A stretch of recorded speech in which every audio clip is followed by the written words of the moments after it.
Respected guest और यहाँ बैठे मेरे सारे बड़े और जो मेरे साथ वाले सबको good morning, sorry good afternoon. और मैं आपको बताना चाहूँगी कि कैसे सब शुरू हुआ, कैसे मैंने एग्ज़ाम्स दी, कैसे सब कुछ हुआ। तो 2 साल पहले, उससे भी 2 साल पहले मेरा एडमिशन हुआ था गवर्नमेंट ITI में।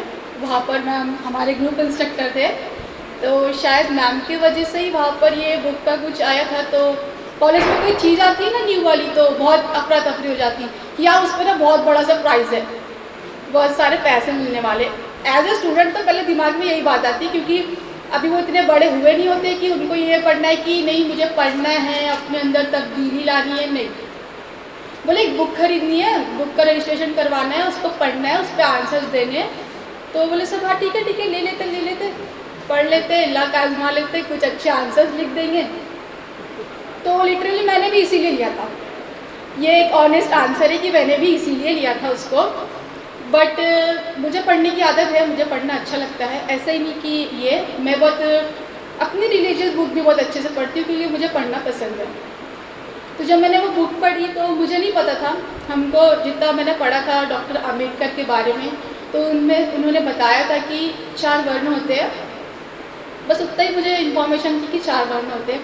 बट जिस तरीके से ज्योतिबा फुले ने उसमें डिस्क्राइब किया हुआ है कि आखिर वो वर्ण तो है ही, लेकिन उन पे किस तरीके से अत्याचार हो रहे हैं, मतलब उनका किस तरीके से ब्रेन वॉश किया हुआ है। तो मैंने जो उस बुक से सीखा, मुझे सबसे इम्पॉर्टेंट बात जो लगती है वो है पढ़ाई, शिक्षा, स्टडी। अगर ज्योतिबा फुले, इमेजिन करो इतने साल पहले जाकर कि अगर ज्योतिबा फुले ने भी नहीं लिया होता वो डिसीजन, या वो भी पढ़े नहीं होते, वो भी वही सब बातों को फॉलो कर रहे होते, तो क्या आज आप गुलामगिरी बुक पढ़ रहे होते? क्वेश्चन है ना ये। उन्होंने अपनी जो हथियार बनाया वो तलवार बंदूक को नहीं बनाया, शिक्षा को बनाया। अगर उन्होंने पढ़ा, उस चीज़ को समझा, जब अगर पढ़ते ही नहीं, समझते ही नहीं, तो वो भी उन्हीं बातों को फॉलो कर रहे होते। और आगे चल के डॉक्टर अम्बेडकर भी उन्हीं बातों को फॉलो कर रहे होते। तो आज जो थोड़ा बहुत तब्दीली आई है हमारे इंडिया में, वो भी नहीं आती ना। तो मेरे नज़र में तो अगर वो बुक का मोटो था तो वो था पढ़ाई।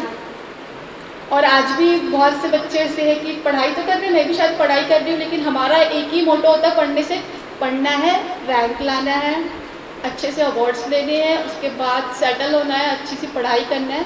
किसी का मोटो ये नहीं होता कि हमको सोसाइटी के लिए भी कुछ करना है, पढ़ के कुछ चेंजेस लाने हैं, ऐसा मोटो किसी का भी नहीं होता। बट ये बहुत इम्पॉर्टेंट है।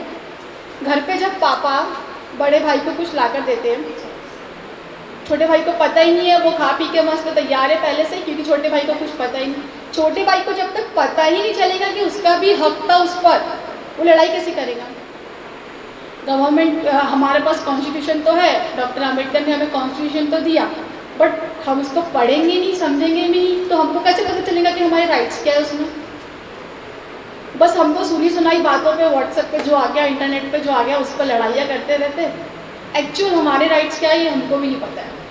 तो मेरे लिए जो मेन बात है, एज ए रिलीजियस पर्सन अगर मैं बताऊँ तो कुरान में भी ये बात बोली गई है कि इल्म हासिल करो। इसका मतलब होता है कि पढ़ाई करो, अगर जो तुम्हें चीन की दीवार भी पार क्यों ना पढ़नी पड़े। मतलब कि आप समझ सकते कि पढ़ना इंसान के लिए कितना इम्पोर्टेंट है।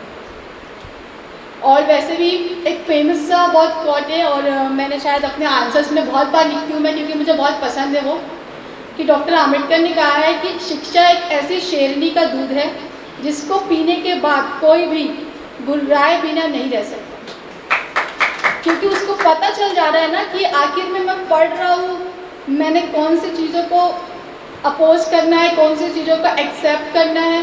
तो अगर आज भी हम चाहते हैं कि ये सब चीज़ें इंडिया में ना हो, तो हमें चाहिए कि अपनी पढ़ाई को सीरियस वे में ले। ऐसे ही नहीं कि हमें सिर्फ डॉक्टर बनना है, इंजीनियर बनना है, अपना बड़ा सा घर बनाना है, नहीं। हमको सोसाइटी के साथ रह के सबका साथ सबका विकास वाला थॉट जो है अपने अंदर रखना चाहिए।